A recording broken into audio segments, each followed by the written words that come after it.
आज बारडोली प्रशासन द्वारा ग्राम सिवानी में रवि कृषि महोत्सव 2024 तारांकन का आयोजन किया गया। इसमें बड़ी संख्या में तालुका नेता मौजूद थे। रिपोर्ट सुनील पटेल की बारडोली से। ताज़ा खबर देखने के लिए देखते स्टार न्यूज नेटवर्क। जय हिंद।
ચોખ્ખું મળે એનો એક સામાન્ય દાખલો આપું છે પરિસંવાદ કૃષિ રવિ કૃષિ મહોત્સવ પણ અહીંયા બહેનો મને ઝાઝા દેખાય છે એટલે જો બહેનો ઘરમાં એમ કહે ને કે દેશી ગાય આપણે એક બાંધીએ તો પછી ભાઈને ઈચ્છા થાય કે જીવામૃત બનાવીએ એટલે દેશી ગાયનું થોડુંક વર્ણન કરી લઉં। દેશી ગાય આપણે આ એચએફ ગાય જે ખરી ને એને નફ્ફટિયું એટલે ખબર ને બધાને, એ ઝેરી પાંદડું છે। 4 પાંદડા 1/4માં મિક્સ કરીને એચએફ ગાયને નાખો અને બીજી બાજુ દેશી ગાયને એ જ પ્રમાણે 4 પાંદડામાંથી 4 ટુકડા કરો નાના નાના અને નાખો। કલાક પછી તમે ગભાણમાં જોવા જજો તો તમને માલુમ પડશે કે એચએફ ગાય જ્યારે ખોરાક ખાય છે ત્યારે એ નફ્ફટિયાના 4 પાંદડા સાથે ખાઈ જાય।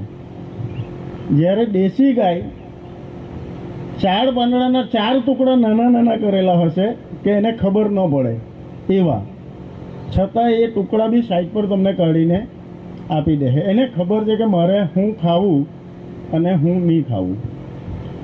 તો દૂધ સંપૂર્ણ આહાર આપણને ભણાવવામાં આવ્યું, તો મને એવું લાગે છે કે કેટલેક કંઈક તકલીફ રહી ગઈ કે દેશી ગાયનું જ દૂધ,